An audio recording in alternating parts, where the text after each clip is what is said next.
I remember I have a friend of mine called Jacinta. She was with Bukede. Another one was called Rachel. They used to sit, I think, 2 desks before this guy.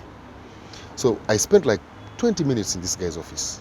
And he said it can't even work. It will never work. It will not work. It's not even TV material. Everything that needs to bring it together. Then I remember telling him, you know what? For me, I am a chef. This is what I can do. You as a professional, you as a media person, take this idea that I have, remold it to suit what you think is supposed to. The guy said, no, you know. That time I was shaking. My mouth was also shaking like this. I got up. That time my friend Jacinta had Vitz. You know those pink cars that just come. Yes. I could not even say a word. The keys were on her desk. I knew where she had parked. So I walked out. I picked the keys. She had parked just right out of the office. I got in that car. For like a whole hour, I sobbed. I've never been heartbroken like that. I was so broken. And I said to myself, actually, before I left that guy, I said, I will never come back to office. But the next time you see me, I'm going to be on TV. I remember telling him that. And I told even Jacinta and those friends of mine that, you know what, that guy has done all that. But I will never. Meanwhile, that time, I was a great admirer of Kapshenga. Up to today, I am. And I always loved to work with him. The way his workers, his staff spoke of him.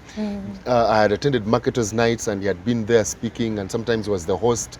I loved him and I always admired to work with him. Now here is my dream of this guy, Kapshenga. So close. Yes, and something I can do, and it's. I got so broken, went, prayed, recollected myself. Now, during this time, Agi Konde was, I think, head of marketing at Pepsi. And I'd wanted to meet the person in charge of marketing because that one would understand me. And I remember for over 3 months, I'd benched for an appointment to get her.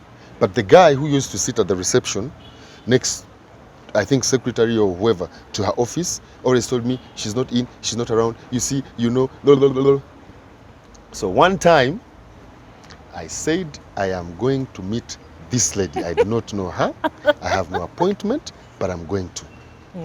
Got up this morning, prepared myself, dressed, went, and I told the guy, I'm here to see Aggie. He said, she's not in. I said, it's okay, I will wait. He said, but you don't have an appointment. I said, yeah, I don't have an appointment, but for me to get one, I have to meet her and get the appointment. I don't need 10 minutes. I just need 1 minute, and she will tell me, okay, come on this day, this time. So I sat here. This is the door. I sat here. So she came in after like 3 or 4 hours. There was a glass so she could see this person.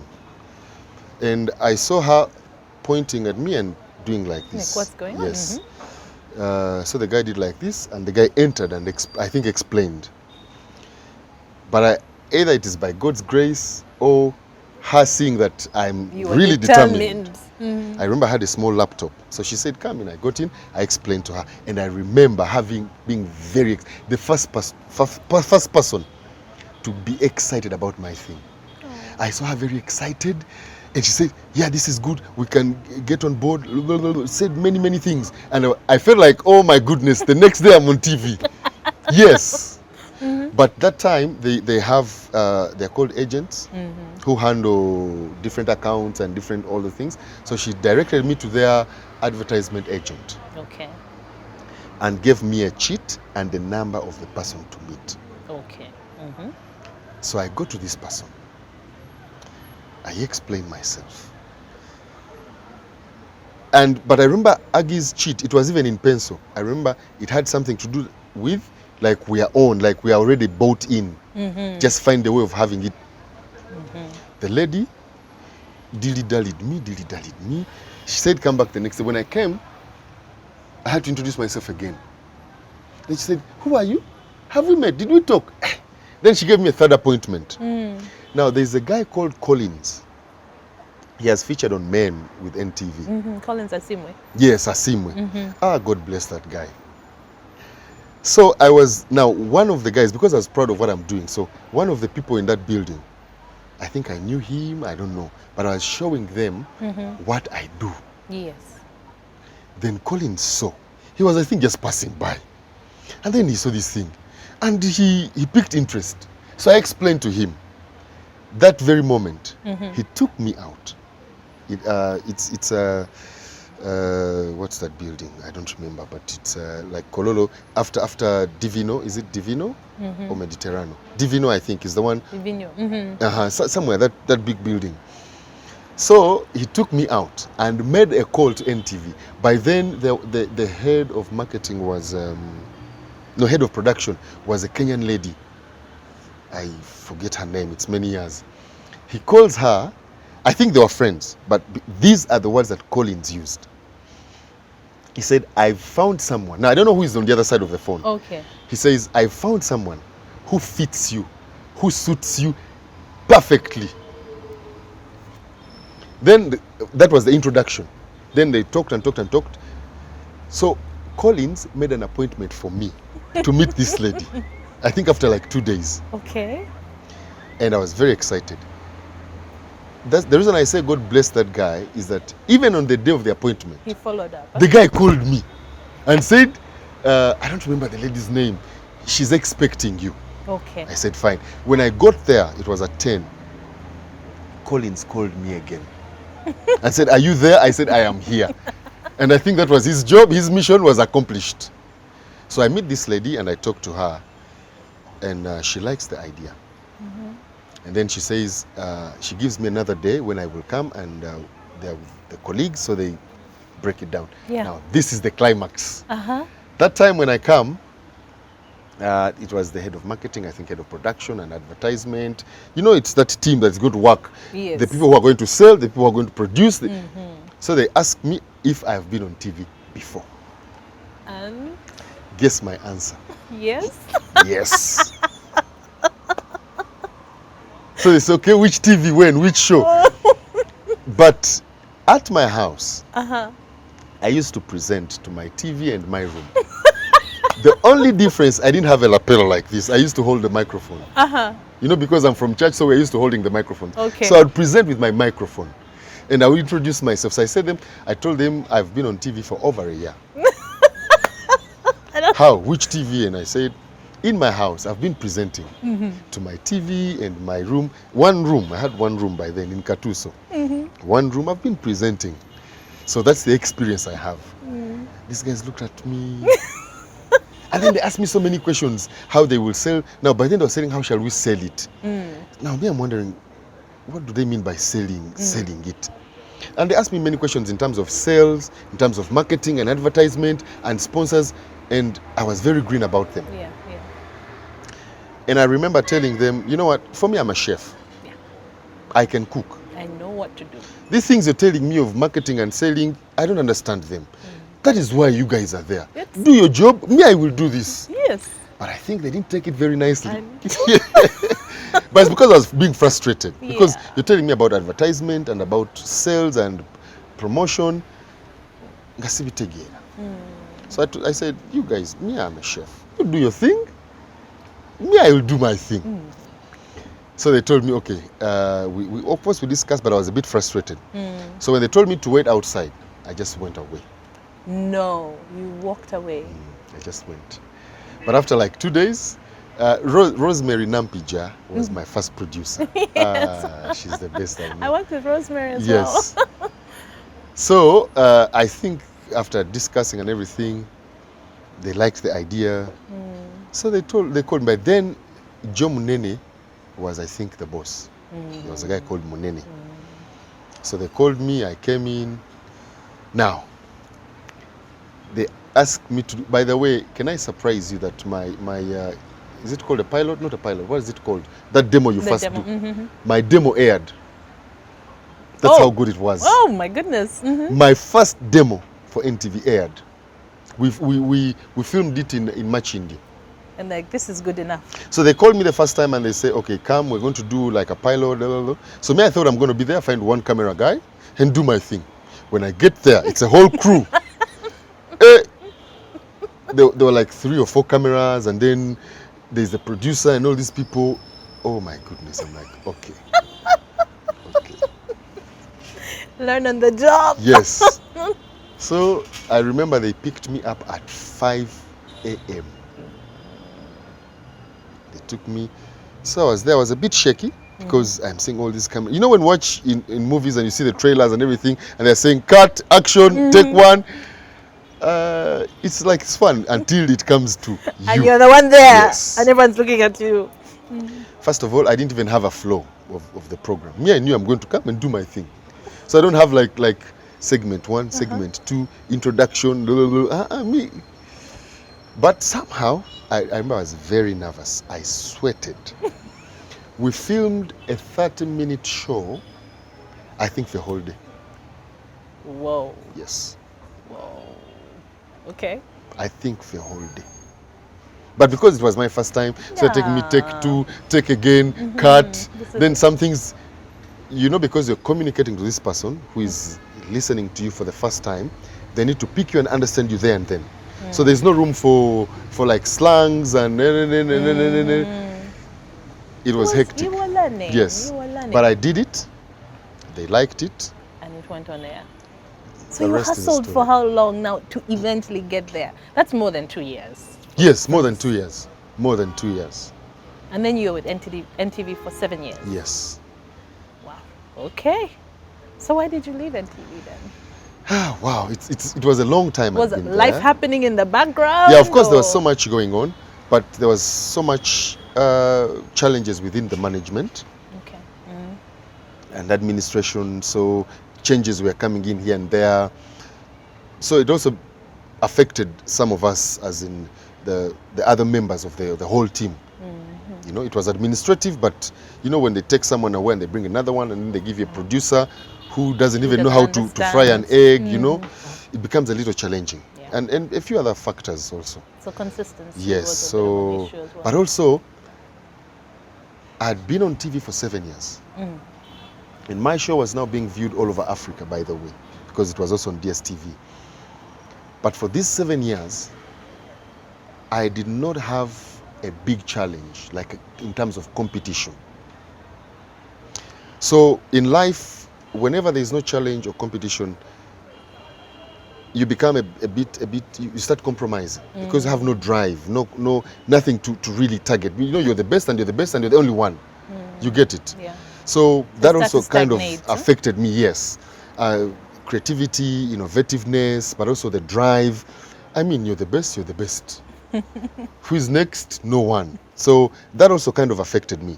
It affected my performance and my drive. But also other factors outside of that. During that time, I lost my mom. It was a very big blow. I remember one time we were going to film with Rosemary Nampija. We were going, I think, to Gulu or Lira, something. My sister got an accident the previous night. And he was in ISU in Mulago. So someone who had seen me on TV with her sometime is the one who was able to say, I think this one. So they called NTV. Then NTV called my producer. We're on the way and they said, you know, this and this and this. And my sister actually was there, had been knocked down.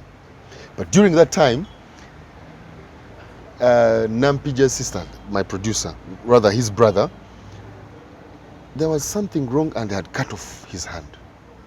Now the producer has a brother back home whose hand was cut off like a day or two before, I think by thieves. And then the main character, Also, the your host- sister is also. so all that. But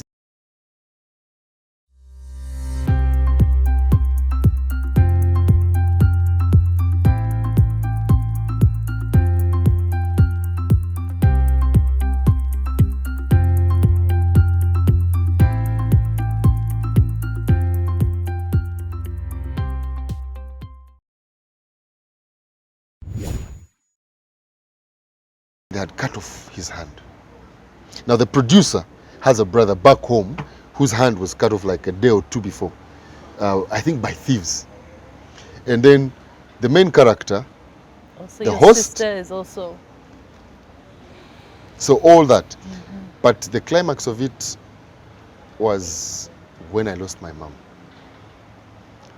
It hit me so bad. I up to today I've never recovered. It's very absurd. But that was also part of the factors. But besides that, also the growth. You know, there comes a time when you have given of yourself and you can't give any more at that level. Because by then you could only watch me on TV. Right now, I have 340 scholars at my school. Yes, yes. In Masaka, Hoima, Masindi, Manafa, Wakiso, Busia, for the last 2 years. If you go in the establishments there, I can say in Hoima, apart from two, Eka and Hoima Resort, every establishment there has got someone who has gone through my hands. Same in Busia. Even across the border, like the first 5 hotels across the border in Busia have at least 2 people who have gone through my physical training. That was a challenge for quite some years. People said, to learn, yes, everyone had to either go to Nairobi, because I think it was a Ginger. There's a Crested Crane Hotel, yeah. But at some point also that when the standards dropped, and then we can only get chefs from Nairobi. We can only get people trained in Nairobi. And can I surprise you? One of the drivers of me opening up a school is because I was very good at what I was doing. People thought I was Kenyan. So everyone asked me, are you Kenyan? Are you Kenyan? Now, good enough, I know some Swahili. So people salute you in Swahili and you continue. So that's one, definitely. Yes. So they attributed my excellency and my quality to being a Kenyan. And now I changed. Now I can say it's a patriotic statement. Before it could have been maybe racism. but it's patriotic. I would feel very offended because it meant in Uganda we can't. And that's what they say. Everywhere, even at Serena, even at Sheraton. I made my study. At Sheraton, the executive chef is always European. We've only had one, very exceptional, that it was even a woman. Serena, it's Kenyan. Here, until maybe 3-4 years ago, it was European. Now it's Ugandan. Yeah. But the perception was Ugandans are lazy, Ugandans are not good enough. I remember one time I was in Serena, we were doing a show, and one of the chefs there approached me and said, the good thing with you Kenyans, it broke my heart. I appreciate my Kenyan colleagues. Yes. They are good. And probably that's why. But even in Uganda, we have good people, we have good chefs, excellent chefs. They just need an opportunity to express themselves. So that was your motivation? That was my motivation. And I said, no. Actually, for the first 2 years, I never admitted a non-Ugandan in my school. What? That's how patriotic I was. So when did you start the school? The school began around 6-7 years ago. Okay. But officially 5. Officially, like after registration and everything. But before on small scale, like 7 years. I know like 2 people who tried to do cooking schools for a short time and then they failed. If you're going to it for business, you will fail. Okay. And we have so many cooking schools around. But when you look at the quality of their product, it's not that good. But the difference is the brain behind it is a business brain, not a food passionate brain. With all due respect. So if you're going to it for business, yes, you may excel, but the quality of your product will be compromised. But doesn't that mean at some point then the money side of things was...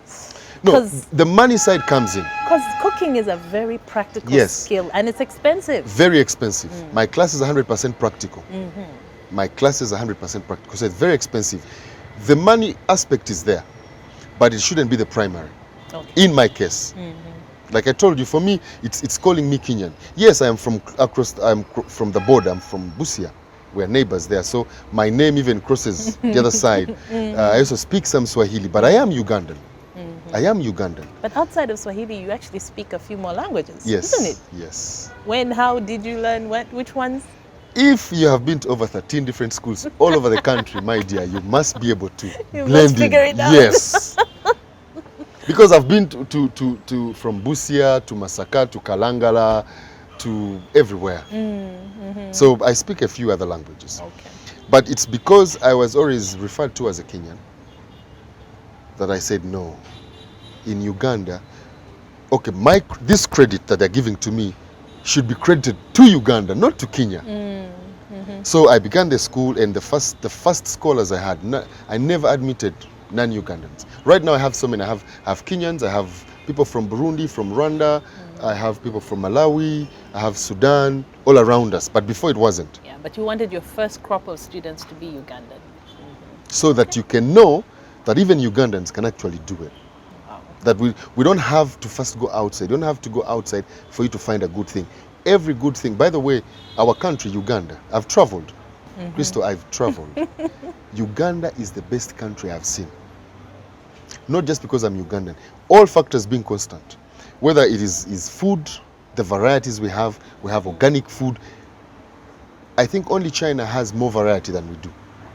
But in terms of quality, organic, nice, flavor, bananas, flavor, pineapple, Uganda is the best. Yeah. Go to the people. Ugandan people are very, very friendly, very mannered, you know. Okay, we have our challenges, just like everywhere else. But Uganda is the best country. So I said, no, even in Uganda, you can find good things. So that's how I began the cooking school. And when I began, I paid rent for 3 years. Oh? No, not 3 years, 3 months. 3 months? Yes. Oh. I was paying 500,000 for the premises. May God bless that Muslim lady. She allowed me to work even before I paid money. But I paid 1.5. My scholars were to pay 100,000 each. And I got only 3. Oh. And Crystal, none of the 3 paid 100% of their fees. 100,000, by the way. None. And they were to study for 6 months. All classes practical every time they come. So you're pulling from elsewhere to feed. Oh, my. That time, by the way, now I can comfortably say it, sometimes I would foot to go to NTV.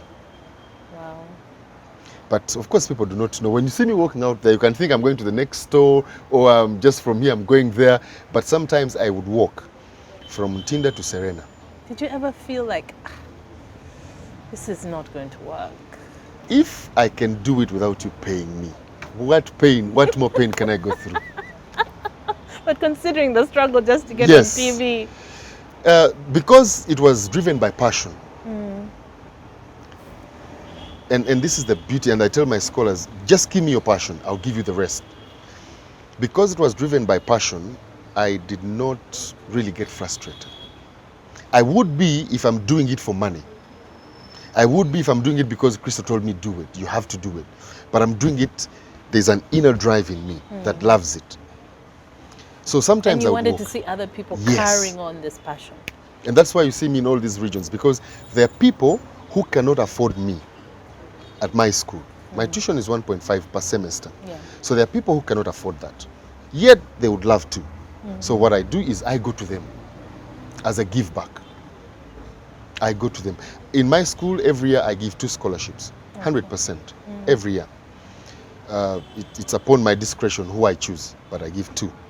But I go to all these regions to extend myself to you who is in Busia or Hoima or wherever that cannot, first of all, come to Kampala. Now, if you can't even afford transport to Kampala, will you afford the culinary school? No, you can't. Will you afford my fuel? So unless I'm giving of myself, you get my point.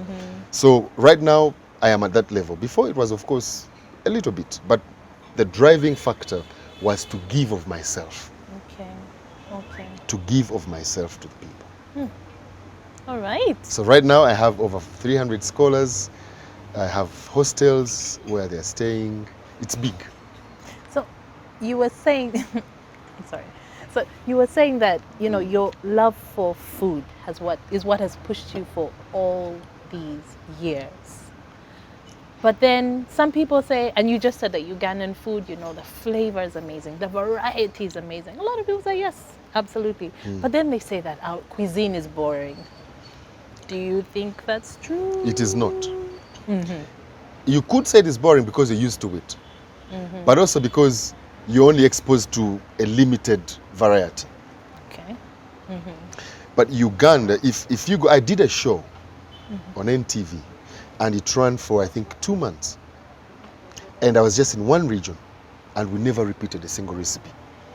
So maybe that's the thing. We don't know enough about the different. Yes. Because the northern, as a region, has a different variety, as a region. But then even in the region, For example, kalo. You know kalo, Yes, millet bread. Yes. It cuts across both Eastern and Western. But even in the Eastern and the Northern, we have different varieties of kalo. Okay. So you can eat kalo 5 different ways in the East. And then when you cross and go to the West, you also eat kalo in a different version. Now, the reason we say it is boring is because we're not exposed to the variety that we offer. We're only limited to as much as we know. Because we know when you go and ask for matoke and posho and beans and potatoes, that is it. Yeah. But you know you can have matoke 5 different ways. Yeah. Matoke every day, and you love it. That's absolutely. I mean, there are people who Yes. only know eggs to be fried Yeah. and to be maybe boiled. Yet you can poach Yeah, eggs. you can do poach it, so you many can things. scramble it, you can fry it, you know. But it's because we do not know. But also, we have not had a chance to have people like me out there to try and dig out the beauty of what we have. Okay. Okay. We don't appreciate it because we do not know we have it. But maybe until someone travels, then you will Then know you start to learn. that Uganda has the best. Whether it is variety, which in this case we have a lot of varieties. You see even bananas, let alone nowadays Yes. when they have brought these hopeless GMOs which are messing up our things, you know. Just bananas, Yeah. jackfruit. I don't know, Now the rest of the world is discovering jackfruit. the flavor, the sweetness, everything. The papaya, popo. Oh my We goodness. have the best pineapples. We have pineapples, we have bananas, we have jackfruit, we have mangoes, we have sugar canes, we have guavas, we have a variety of fruits. Yeah. Even when it comes to food, we have our starches. Okay, people think starch like carbohydrates, like Yeah, the yeah. main. What People- we call food. Yes, Yeah. what we call food is posho, Maybe potatoes. potatoes, sweet matoke, potatoes. and cassava. Yeah. But we have millet. But even those ones can be cooked in different ways. In Europe, I'm sure you have traveled. In Europe, they eat bread. In all kinds of ways. It is bread. They will not serve you a meal which doesn't have bread. Whether it's on the street or in a good restaurant, it is bread. And they do it in all different ways. Yeah. But that's what they have. That's what they have. You're right. You're right. Actually, they don't have as much variety as we do. They don't. It is bread and chicken. We have fish. My dear, we have fish. Oh my goodness. Hey. I know you can talk about this Yes. for days. We have our tilapia, our Nile perch, both in terms of nutrition, but also deliciousness. You know, our fish, you can just fry it in oil. Okay, you can season with salt and pepper. No other flavors or vegetables, and you eat it and you love it. It's good enough, yeah. Just like that. Nowhere in the world. Right now, there's a movement for people to eat healthy. So, what's your take on that? Is that something that Yeah, of you course. think about, or are you more about like healthy lifestyle, everything in moderation? No, for me, okay, me in person, I love to be healthy. I work out, I eat healthy, I plan my meals and everything. That is me. But I think eating healthy is supposed to be part of your life. Now, the challenge we're having is fast foods are coming, we're developing very fast. Because we have all these beautiful Yes. foods, but people want to. We're adapting to the Western world, you Yes. know, all these funny things coming up. Not a bad thing. But for them, they have them because that's what they have. They can't afford, they cannot afford natural, organic, healthy food. Yes, it's too expensive. They can't. For us, we have it. Now, the thing that is affecting us is the drive for adventure. When you hear people talk about McD's, or KFC, when it comes around, you want to explore, which is fine. You know, even if it were me, I would want to explore. But eating healthy and living healthy is supposed to be part of your life. Because you are what you eat. Crystal, if you've never heard it, hear it from me. I've heard it. You are what you eat. I've heard leave the weight on the plate. You are as healthy as what you eat. So eating healthy is supposed to be a part of life. And now the biggest challenge which is affecting people is that people think health is boring. Yeah. They think healthy is because they think when you talk about eating healthy, it is boiling. Boiling or Boiled just matoke, eating boiled beef, raw vegetables, stuff like crunching that. on carrots and cucumbers. My dear, I can give you a healthy meal for an entire week. But every day I'm going to do something, you're telling me, no, do what we did yesterday. But it's healthy. With health comes moderation, comes creativity, and knowledge. You need to know what you want to eat. I usually tell people, and this is where I differ from all these healthy eating activities. For me, I tell people you can eat anything and everything,